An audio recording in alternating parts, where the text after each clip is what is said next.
والتعذيب ماكو بالسجن السري. هاي ابسط دعوه، ابسط دعوه.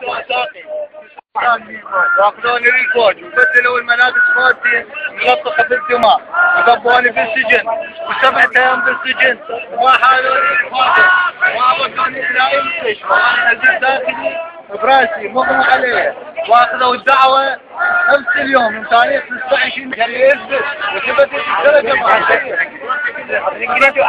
ثبتت الدرجه القطعيه، اكتشاف الدرجه القطعيه، وهذه من النزاعات الملكيه. هذه هاي ابسط دعوه. الله يقطع عدول الملكيه.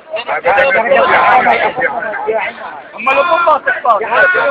هذا الملك كان قطعة الارض مورثنا، احنا ورثه وعندي وكالات، وهذه الوكالات وانا دمشي بيها، وهذه الوكالات المحامي وهذه قصار شرعي، وهذه الوكالات المحامي ووكالات من ورثه.